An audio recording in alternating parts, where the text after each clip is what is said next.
Quieren opacar la luz.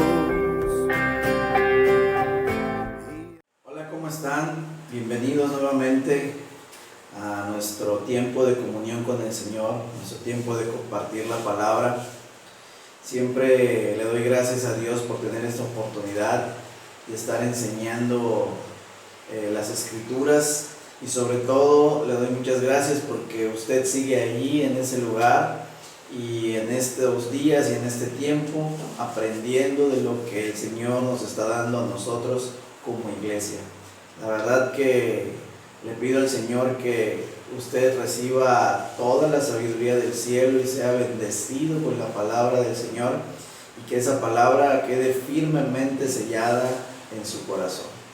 Así que vamos a orar para empezar con la enseñanza que el Señor quiere darnos para toda esta semana, para aprenderla, para vivirla, para entenderla, y que el Señor sea el que nos prepare el día de hoy para lo que va a venir el día de mañana. Vamos a orar. Padre, en el nombre de Jesús, gracias te damos en el precioso nombre de tu Hijo y nuestro Señor, porque tú nos amas, porque tú nos has llamado y nos has escogido para recibir tu palabra. Bendito seas, Señor, porque entre toda la humanidad y aún entre la gente de nuestro linaje, nos has escogido a nosotros para recibir y tener en nuestro corazón lo que muchos otros han querido tener y no lo tuvieron, Señor. Y aún también, Señor, para que podamos nosotros valorar lo que a otros les has querido dar y que ellos no valoraron y despreciaron. Que nuestro corazón tenga tu palabra como el tesoro, un tesoro invaluable del cual te damos gracias de que nos lo des y nos hagas ricos en el Espíritu por medio del tesoro de tu palabra. Gracias te damos, Señor, porque es tu palabra aún de mayor riqueza que cualquier otra cosa en esta tierra.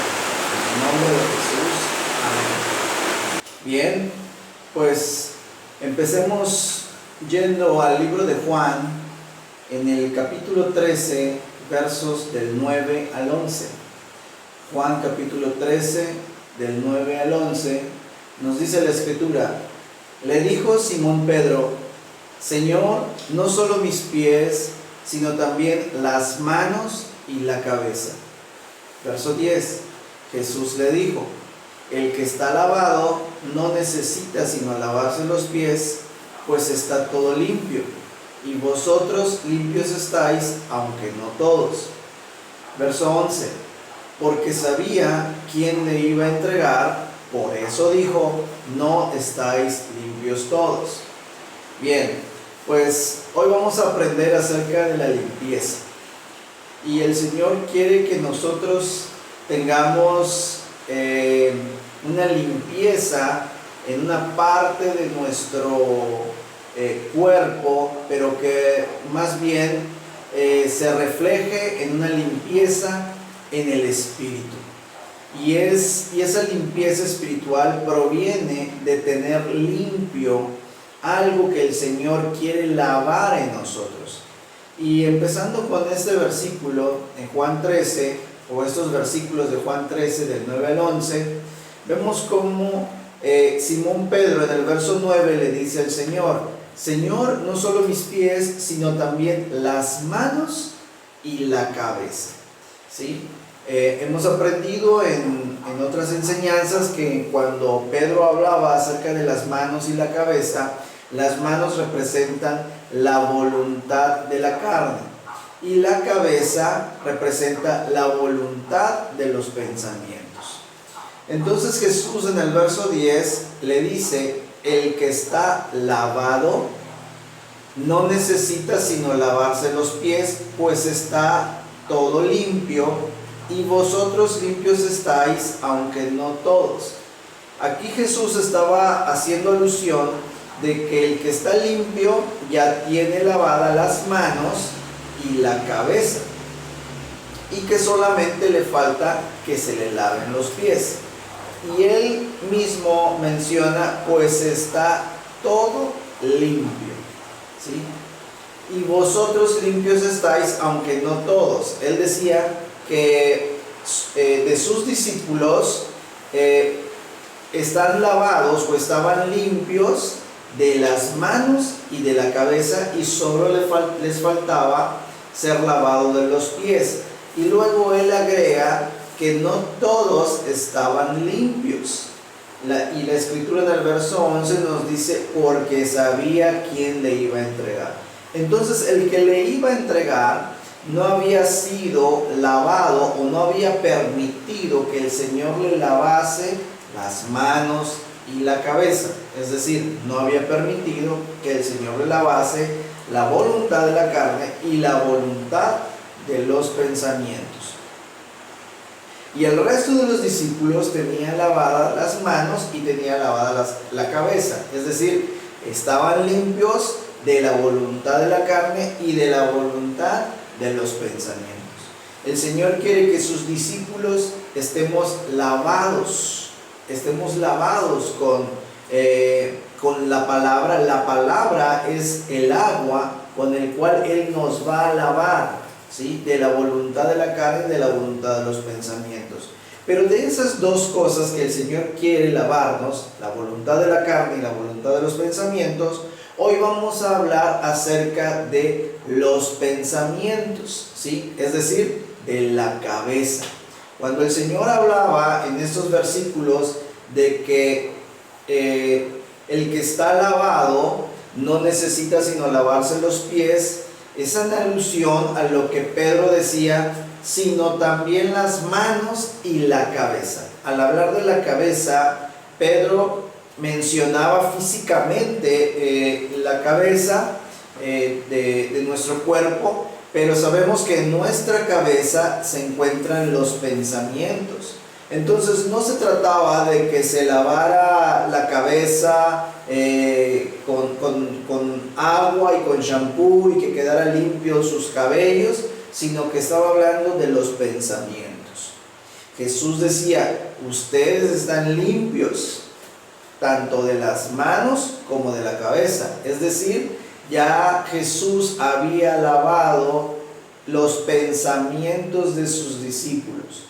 Y nosotros, como una iglesia que está llevando el sistema de enseñanza de Jesús, que es por medio del discipulado, esto quiere decir que así como Él lo hizo con sus discípulos al lavarles las manos y la cabeza, al lavarle de la voluntad de la carne y de la voluntad de los pensamientos, así también nosotros en ese mismo sistema debemos de tener los mismos resultados. Y por eso el maestro que Dios le ha dado a usted está trabajando en esto, para que así como Jesús lo hizo con sus discípulos en aquel entonces, el mismo Jesús a través de su maestro haga lo mismo con usted como discípulo de Cristo.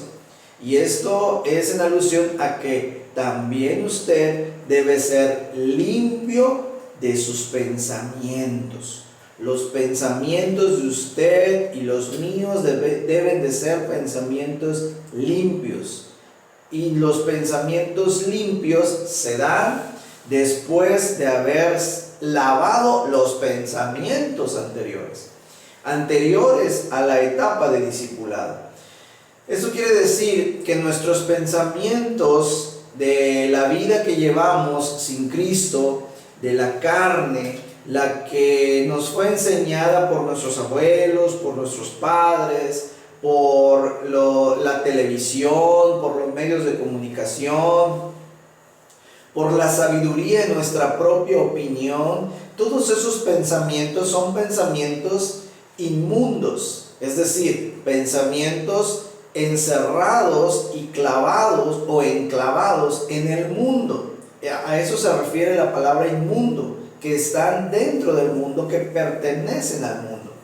Entonces, llega nuestro Señor Jesucristo a nuestra vida y lo que Él quiere es que nuestros pensamientos sean lavados. Ya no sean pensamientos inmundos o contaminados, sino que sean pensamientos limpios. Y estos pensamientos son lavados y son limpiados con la palabra. La palabra que como maestro nos enseña nuestro Señor Jesús. Porque cuando nosotros tenemos la palabra de Dios y la ponemos en nuestra mente y la meditamos, ahí está la gran bendición de meditar la palabra. Son pensamientos de bien, son pensamientos limpios que van desplazando pensamientos de pecado, pensamientos de mancha, pensamientos inmundos, ¿sí? Entonces, el Señor quiere que nosotros tengamos la cabeza limpia, que nuestra cabeza no tenga la voluntad de los pensamientos de la carne o los pensamientos de pecado, sino que pensamientos limpios, pensamientos lavados. Nuestra mente esté lavada. Hablar de cabeza, hablar de mente y hablar de pensamientos estas tres palabras son sinónimos, ¿sí? Por eso es que cuando hablamos de una cabeza de alguien que está en la carne, estamos hablando de la mente de alguien que está en la carne y por lo tanto sus pensamientos están en la carne también. Pero cuando uno es un discípulo y el Señor está dando esa palabra pura, que es el efecto del agua o hace efecto de agua, y el agua lava, el agua limpia, entonces los pensamientos de carne, los pensamientos inmundos son lavados. Por lo tanto, la mente es lavada y como resultado tenemos unos pensamientos limpios, que es a lo que el Señor quiere llevarnos y que nosotros entendamos, en este día. Entonces, en el versículo 11 de Juan 13, Jesús decía, porque sabía quién le iba a entregar. Por eso dijo, no estáis limpios todos. Uno de sus discípulos tenía todavía la mente carnal. Todavía tenía pensamientos impuros y fue el que lo estaba traicionando. Porque el que lo traicionó por sus deseos de la carne, por hacer la voluntad de sus pensamientos carnales, por tener una mente todavía enclavada en las cosas del mundo y por lo tanto unos pensamientos inmundos estaban gobernando su corazón.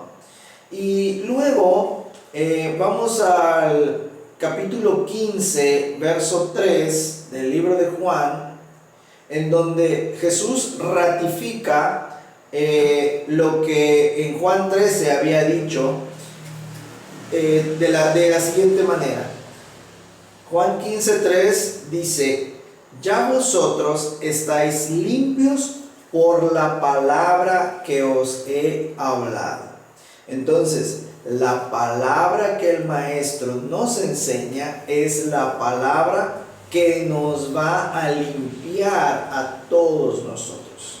Es la palabra que un maestro nos da, la enseñanza en el Espíritu que un maestro nos da, y por eso se van lavando y se van limpiando los pensamientos y el discípulo está siendo limpiado.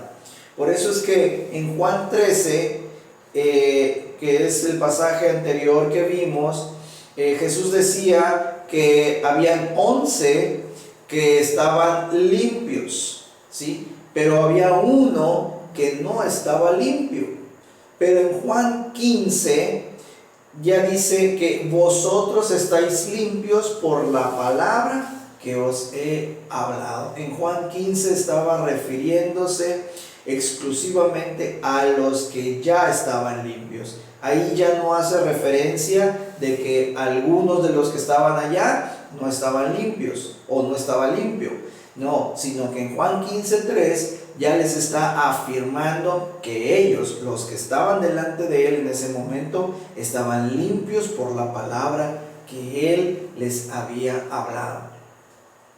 Entonces, amados hermanos, amada familia, es así como nosotros nos vamos a limpiar. Es decir, así vamos a limpiar nuestros pensamientos. Necesitamos tener unos pensamientos limpios. Necesitamos que nuestros pensamientos vayan de acuerdo a la pureza, a la limpieza de la palabra de Dios. Es decir, la palabra de Dios debe estar en nuestra mente. Dios quiere que nosotros estemos pensando de día y de noche en su palabra. Por eso es que Él nos manda a meditar su palabra de día y de noche.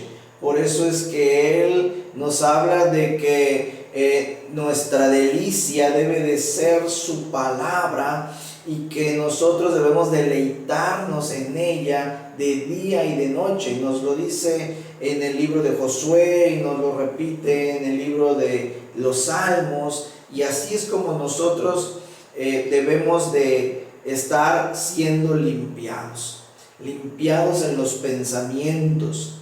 Los pensamientos es algo que lleva, es algo en donde empieza todo proceso, un proceso del pecado, de la realización del pecado o de la desobediencia. Sí, exactamente. Hablar de ese proceso de desobediencia es hablar del pecado, ¿sí? Es hablar de la desobediencia a la palabra de Dios. Por eso es que en el libro de Santiago, en el capítulo 1, versos del 12 al 15, nos dice la Escritura: bienaventurado el varón que soporta la tentación, porque cuando haya resistido la prueba, recibirá la corona de vida que Dios ha prometido a los que le aman. Verso 13. Cuando alguno es tentado, no diga que es tentado de parte de Dios, porque Dios no puede ser tentado por el mal, ni Él tienta a nadie. Fíjense en el verso 14 y 15. Sino que cada uno es tentado cuando de su propia concupiscencia es atraído y seducido.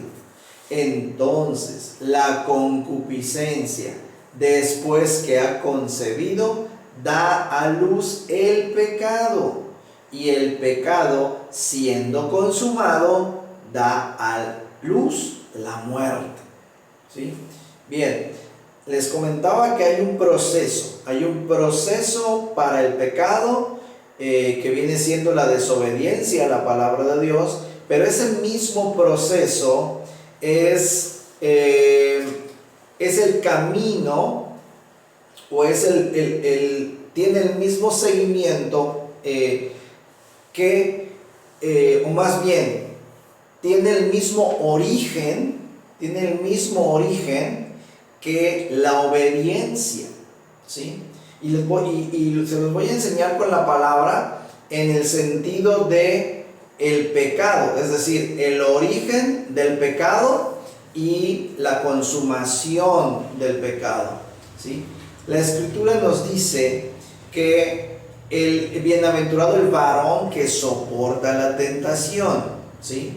Porque cuando haya resistido la prueba, recibirá la corona de vida que Dios ha prometido a los que le aman. Entonces los varones, ¿sí? Alguien que tiene elevación espiritual también está expuesto a ser tentado, ¿ok? Pero el varón puede resistir la prueba y se le dará la corona de vida, porque Dios lo ha prometido a los que le aman. Pero luego el verso 13 habla de: cuando alguno es tentado, no diga que es tentado de parte de Dios, porque Dios no puede ser tentado por el mal, ni Él tienta a nadie. Entonces la tentación no viene por parte de Dios.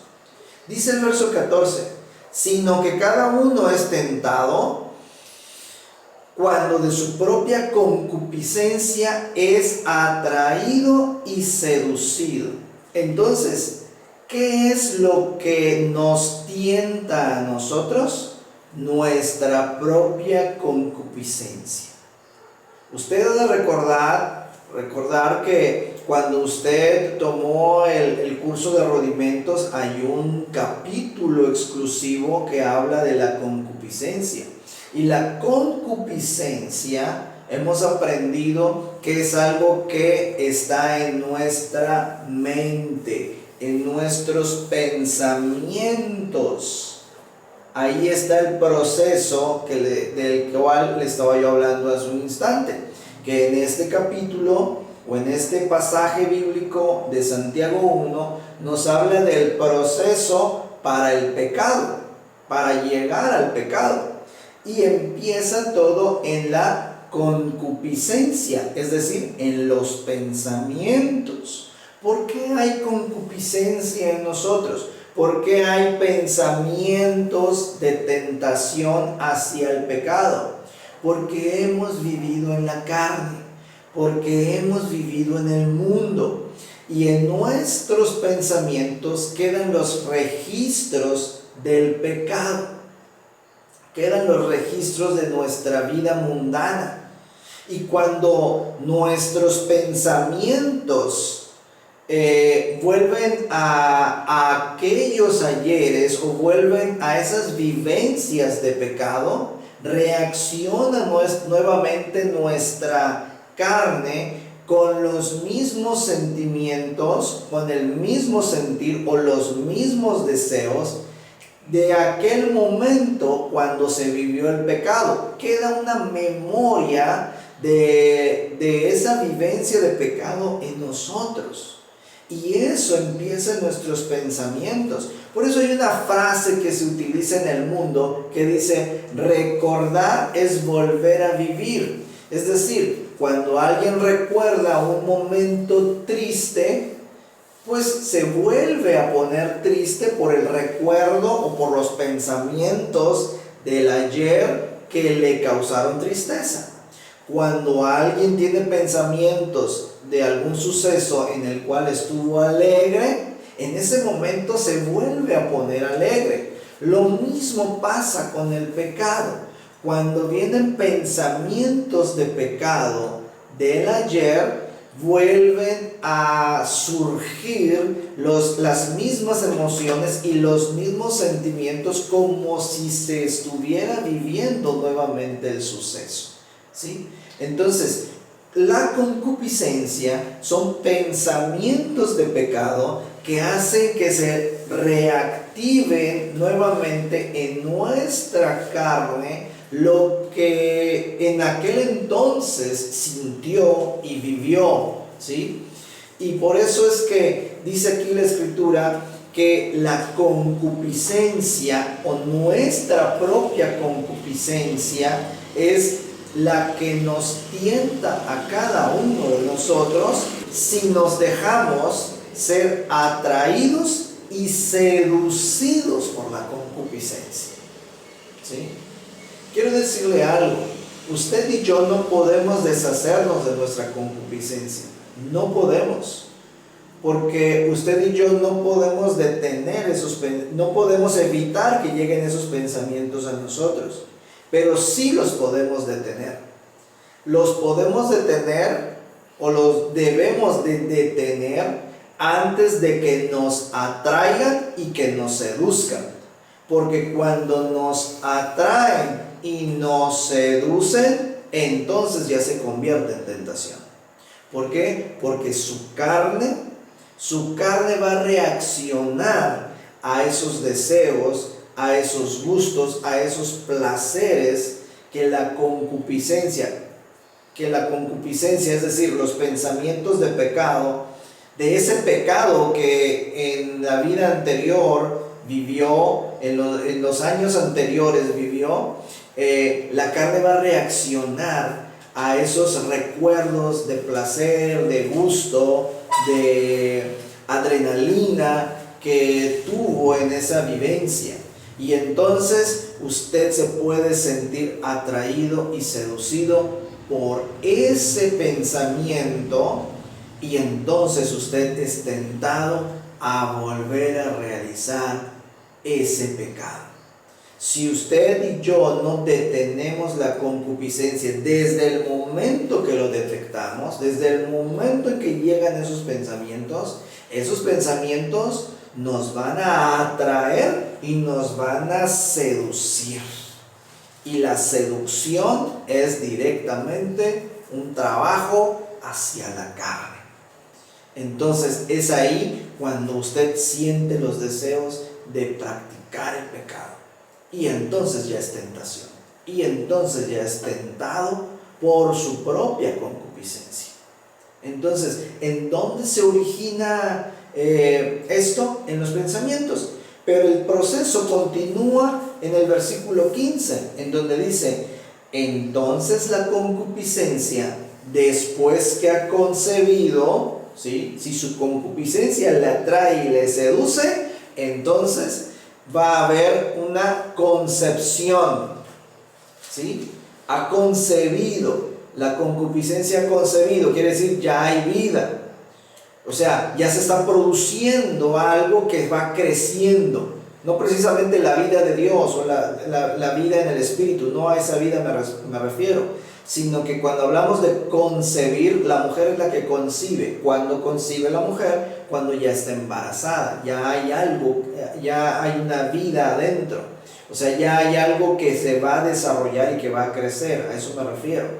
Entonces, dice el verso 15, que entonces la concupiscencia, después que ha concebido, da a luz el pecado. Ese es el proceso, ese es el procedimiento para llegar al pecado. Empieza en los pensamientos, con la concupiscencia. Si no se detiene la concupiscencia, le va a atraer, le va a seducir y va a concebir. Es decir, se va a producir algo que va a ir desarrollándose y creciendo hasta que se dé a luz en forma de pecado. Y entonces el pecado ya es consumado, y dice el verso 15 que y el pecado, siendo consumado, da a luz la muerte. Bien, pues este proceso que nos marca o nos enseña la Escritura en Santiago capítulo 1 acerca de cómo se llega al pecado, ¿sí? Es el mismo procedimiento, pero para hacer la voluntad de Dios, en donde debe de empezar el hecho de la obediencia a la palabra de Dios en los pensamientos. Así como el pecado, una vez que es dado a luz, el pecado tuvo un origen. ¿Dónde fue el origen? En la concupiscencia, en los pensamientos. Así también la obediencia a la palabra de Dios debe de empezar no precisamente en la concupiscencia, porque la concupiscencia es un pensamiento pecaminoso. A lo que me refiero es que la voluntad, más bien el realizar la voluntad de Dios o la obediencia a la palabra de Dios debe de empezar en los pensamientos. Esto quiere decir que los pensamientos ya deben ser pensamientos limpios, ya no deben ser pensamientos de concupiscencia o inmundos, sino que ya estos pensamientos deben ser unos pensamientos de alguien que ya ha sido lavado con la palabra de Dios. Ahí está la diferencia. Ahí debe de estar la diferencia entre usted como discípulo de Cristo y los que son todavía del mundo. ¿En qué está la diferencia? En los tipos de pensamientos. En los tipos de pensamientos. Es decir, aunque usted llegue a tener concupiscencia, porque muy probablemente las tiene, pero usted no se deja atraer ni seducir por ella. Las detiene, las rechaza y lleva todos sus pensamientos cautivos a la obediencia a Cristo. ¿Por qué? Porque usted no va a permitir o no debe permitir que la concupiscencia le atraiga, le seduzca, conciba, se desarrolle, crezca y dé a luz la muerte. Sino que usted y yo debemos de detener la concupiscencia y entonces llevar nuestros pensamientos cautivos a la obediencia a Cristo, y los pensamientos que no vengan de la concupiscencia, sino que debemos de tener, sean pensamientos limpios, pensamientos de una mente lavada con la palabra de Dios, como todo verdadero discípulo de Cristo. Y no seamos unos discípulos al estilo de Judas. Discípulos al estilo de Judas son los discípulos que caminan con el maestro, que están con el maestro, que comen con el maestro, pero no permiten que el maestro lave sus pensamientos con su palabra. Nada más están pensando en las cosas materiales, están pensando en las cosas del mundo, están pensando en la sabiduría propia, ¿sí? Y también en su propia opinión, en lo que ellos creen que es y lo que ellos quieren hacer, y no lo que el maestro les enseña que es y lo que el maestro les dice que deben hacer. Hablando del maestro, de nuestro Señor Jesucristo, que es el que nos da las enseñanzas para que nuestra mente sea una mente lavada, sea una mente con pensamientos limpios. Entonces, yo creo que el proceso o el procedimiento que nos lleva al pecado ha quedado claro, y que hemos entendido que empieza el pecado empieza en los pensamientos. De igual manera empieza la acción de la obediencia a la palabra de Dios. ¿En dónde empieza? En los pensamientos. Por eso es que nosotros tenemos que dejar que nuestros pensamientos sean limpios.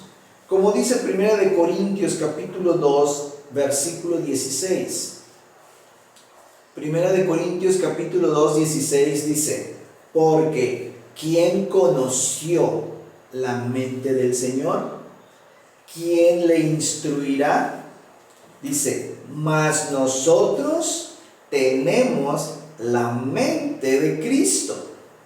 Fíjese, usted habrá escuchado este versículo muchísimas veces, y muchos predicadores lo utilizan, y al pueblo de Dios le encanta este versículo, porque nos hace sentirnos que estamos al nivel de Cristo, que tenemos la mente de Cristo, ¿sí? Y cuando en ocasiones se dicen estos versículos, o versículos como este, la congregación entera grita un fuerte amén. Pero en realidad tenemos la mente de Cristo. Porque la mente de Cristo es una mente con pensamientos limpios. Es una mente con pensamientos lavados con la palabra de Dios. Es una mente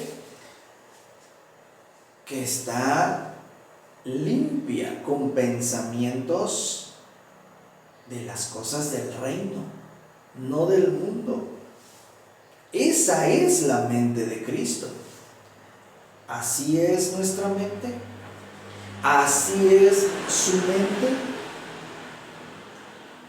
¿Cómo es su mente?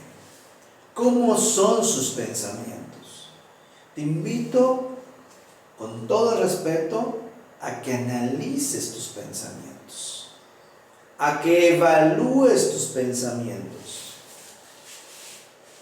En un 99% de las cosas que haces o de las cosas que hacemos, ya las pensamos. Quizás muchas de ellas no son analizadas a profundidad, y eso es cuando la gente dice, es que no lo pensé. No es cierto. Claro que lo pensó. A lo mejor no lo analizó ni se detuvo a realizar un análisis, valga la redundancia, o una profundidad de la acción que iba a realizar o que realizó. Pero de que lo pensó, lo pensó. Aunque haya sido un pequeño instante que pasó por su mente, pero eso incluye un pensamiento. Entonces, en un 99%, si no es que en un 100%, lo que nosotros hacemos tuvo que haberse originado primero en nuestra cabeza, en nuestra mente, en nuestros pensamientos. Claro, porque usted y yo tenemos que aprender cómo funciona la mente. En nuestra mente tenemos conciencia, subconsciencia e inconsciencia. Hay 3 áreas en nuestra mente: la consciente, el subconsciente y el inconsciente. Entonces, a lo mejor algunas cosas que usted ha hecho y dice, lo hice sin pensar, no lo hizo porque estaban en la conciencia, tampoco estaban en la subconsciencia, pero a lo mejor estaban en su inconsciencia. Y por eso es que usted dice, lo hice sin pensar, lo hizo inconscientemente, pero ese pensamiento estaba en su inconsciencia. Y tuvo que haberse realizado un pensamiento desde la inconsciencia para realizar una determinada acción. Y son esas partes de la mente que evidentemente, porque no somos psicólogos, no lo conocemos, pero existen en nuestra mente, están en nuestra mente.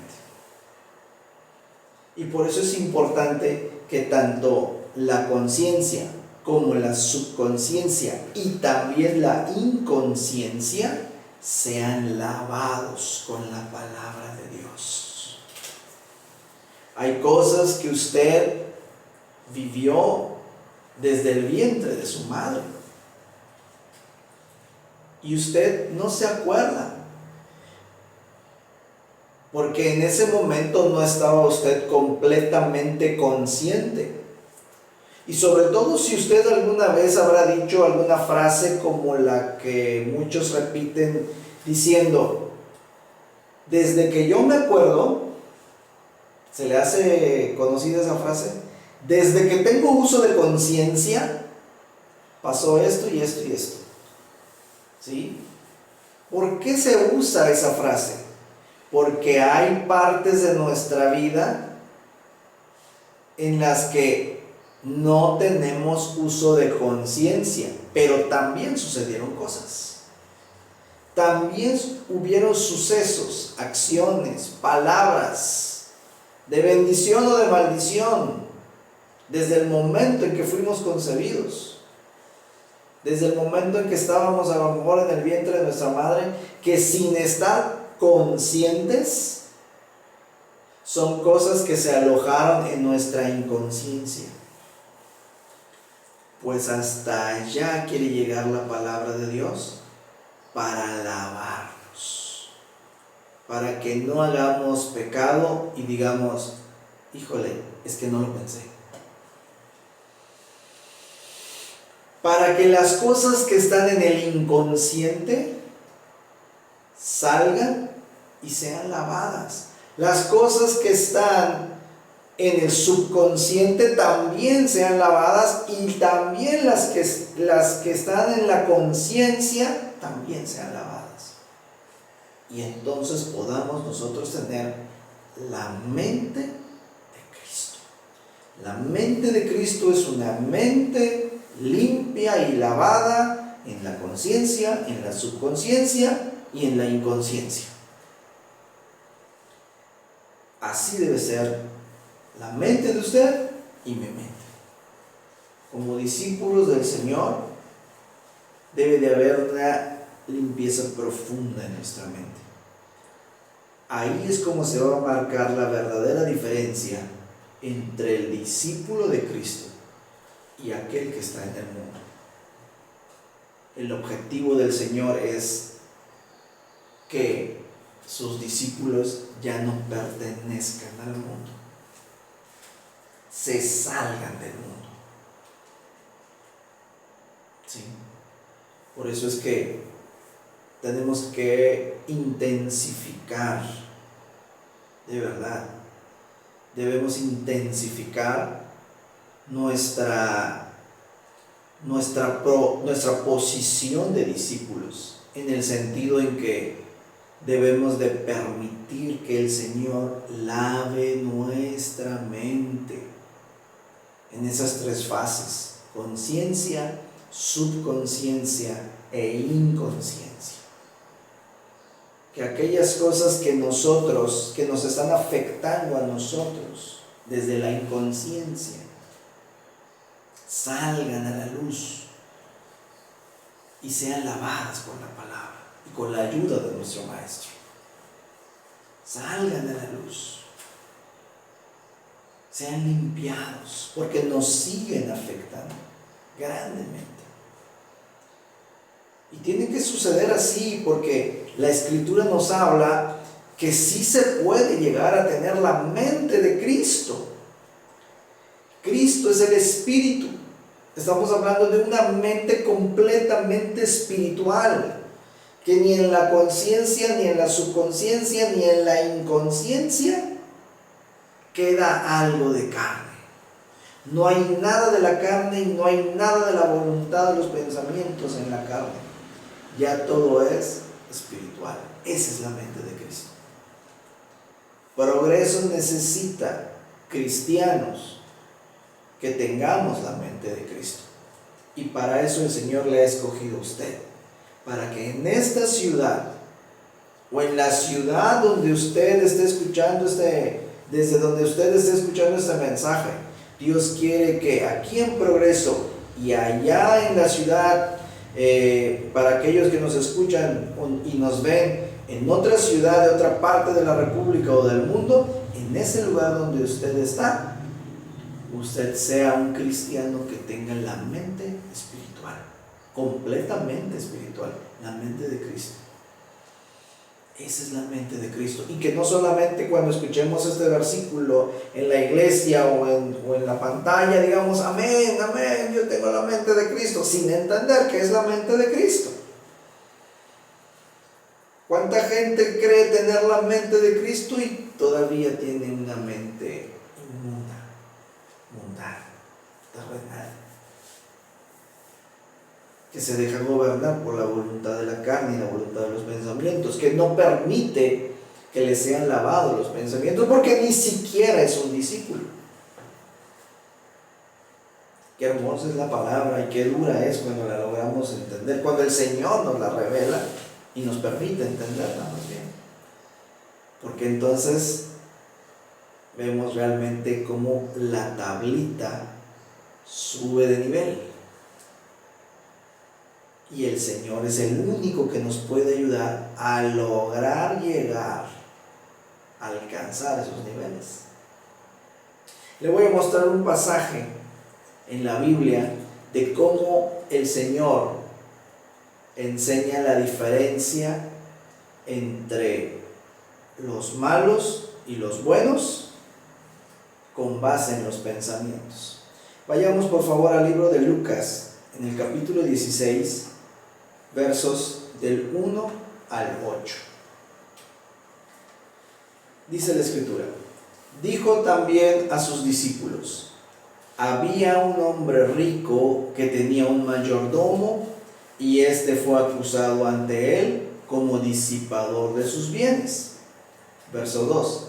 Entonces le llamó y le dijo: ¿qué es esto que oigo acerca de ti? Da cuenta de tu mayordomía, porque ya no podrá ser mayordomo. 3. Entonces el mayordomo, fíjese, dijo para sí. La frase dijo para sí se refiere a que pensó. Cuando usted piensa, usted se dice cosas para sí mismo. Entonces el verso 3 nos dice, entonces el mayordomo dijo para sí, es decir, pensó. Fíjese el pensamiento y la mente del mayordomo. ¿Qué haré? Porque mi amo me quita la mayordomía. Cavar no puedo. Mendigar me da vergüenza. Verso 4. Ya sé lo que haré para que cuando se me quite de la mayordomía me reciban en sus casas. Verso 5. Y llamando a cada uno de los deudores de su amo, dijo al primero, ¿cuánto debes a mi amo? El 6, verso 6, él dijo, 100 barriles de aceite. Y le dijo, toma tu cuenta, siéntate pronto y escribe 50. Verso 7. Después dijo a otro, ¿y tú cuánto debes? Y él dijo, 100 medidas de trigo. Él le dijo, toma tu cuenta y escribe 80. Verso 8. Y alabó el amo al mayordomo malo. Eso quiere decir que si hay mayordomos malos, hay mayordomos buenos. Verso 8, repito, dice, y alabó el amo al mayordomo malo por haber hecho sagazmente, porque los hijos de este siglo son más sagaces en el trato con sus semejantes que los hijos de luz.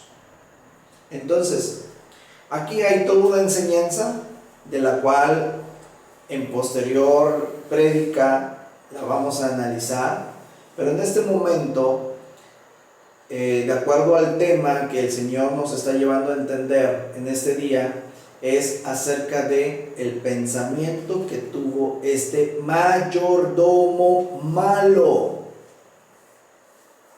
Y en el verso 8, Jesús está mostrando la diferencia, que alabó el amo al mayordomo malo por haber hecho sagazmente, y dice, porque los hijos de este siglo, hijos del mundo, son más sagaces en el trato con sus semejantes que los hijos de luz. ¿De dónde surgió este trato del mayordomo malo con los deudores de su amo? ¿De dónde surgió? ¿En dónde se originó? En los pensamientos, en su pensamiento, en el pensamiento malo del mayordomo malo. ¿Sí? Y cuando dice el Señor que los hijos de este siglo son más sagaces en el trato con sus semejantes que los hijos de luz, es que a lo mejor los hijos de luz no son tan sagaces en el trato con sus semejantes como los hijos de este siglo.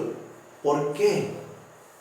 Porque los hijos de luz no tienen pensamientos malos como el mayordomo malo, que es hijo de este siglo.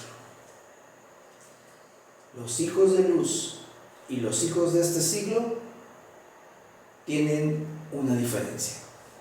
Bueno, tienen muchas, pero ¿dónde se originan las diferencias? En la diferente forma de pensar. Los hijos de este siglo, mayordomos malos, tienen pensamientos malos. Los hijos de la luz, que son diferentes a los hijos de este siglo, que son mayordomos malos, tienen pensamientos buenos. Los hijos de luz tienen los pensamientos limpios, tienen la mente lavada con la palabra de Dios. Hijos de luz, usted y yo sabemos que la luz se refiere a la enseñanza. Son hijos que permiten ser enseñados. son discípulos. Este pasaje que estamos leyendo en Lucas 16, desde el verso 1 nos dice, dijo también a sus discípulos.